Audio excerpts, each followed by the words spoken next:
Welcome to Module 5 of Maximizing Me, the Power of Networking. And we're looking at common mistakes that we make when we network. So what are these mistakes? One is sometimes we ask for help too quickly. So we've just met a gentleman, we've just met someone at an event, and we're already asking for help. In fact, some people, and people do this a lot on social media. So people connect with me on LinkedIn. I accept their connection. And the next thing, they are flooding my inbox with all manner of proposals and what have you. Some are looking for jobs, some are looking for, and I find it quite irritating.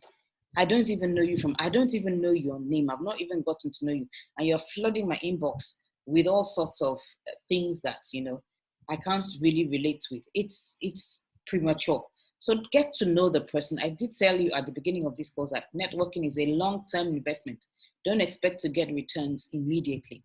Another challenge of doing this is that I remember a particular instance that somebody did that. I connected with him. The next thing, he was flooding my inbox with a service that he rendered. Now, interestingly, I actually needed the service, but I didn't need it at that particular time. It's not a common service, so it's how would I put it? It's a special kind of service. And I actually needed it, but I didn't need it at that particular time.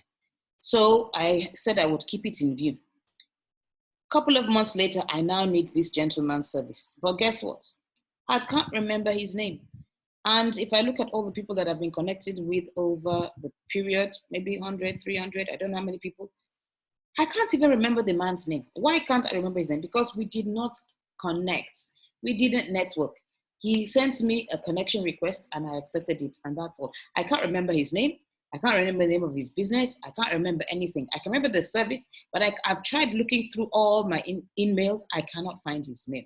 So what are we saying? It's the same thing. Don't ask for help too quickly. Don't sell. Yes, you need to sell your products. It's fantastic. But make the connection first. Now, this gentleman sold his product, did some hard selling, but now I can't remember his name. So it's as good as useless. You need to make that connection. It's important. Not asking for help when you really need it. Now, that's another mistake we make. Sometimes we need help. And I'm not talking about financial help. I'm not even talking about selling your products or selling your services at this point in time. I'm talking about other things that you might need. You might need a contact. You might need a direction. You might need some form of information that your contacts could provide for you. So sometimes, yes, you do need to ask for help, but don't let it be a financial related kind of assistance. It could be help in any other manner. Don't become a nuisance. So don't go around flooding people's email boxes with unnecessary information that they don't want to read. Don't call people unnecessarily. So you meet somebody in a meeting on Thursday. Then on Friday morning, you're calling the person at 8 o'clock. He doesn't pick. At 8 o'clock, you call him like 5 times and he's in the meeting, so he keeps on cutting your calls. Then at 2 o'clock again, you're calling and calling and calling. I mean, you're just becoming a nuisance. People don't want that. So please don't become a nuisance.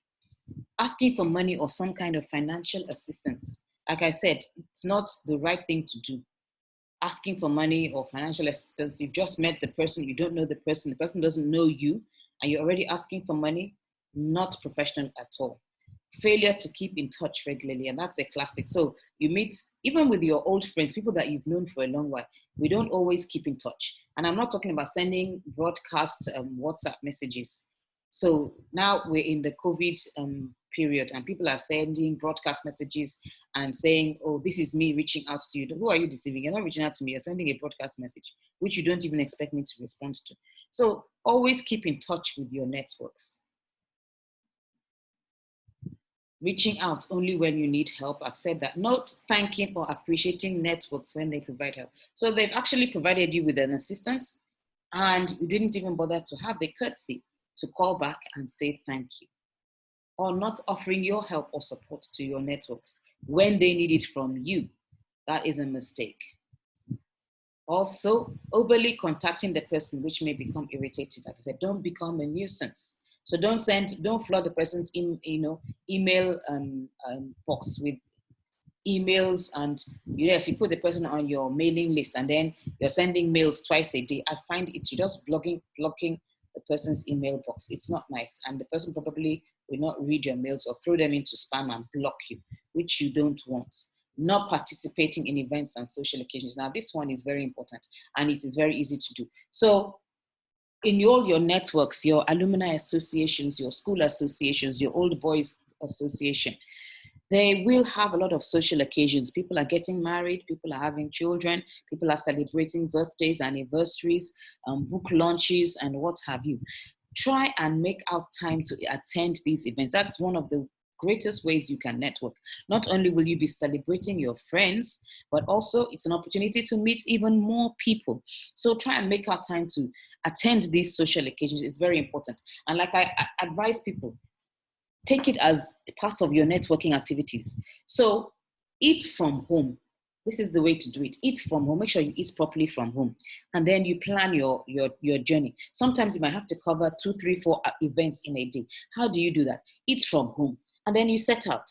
You map your journey based on location. So which location is nearby which location, so that you can move around and come back home.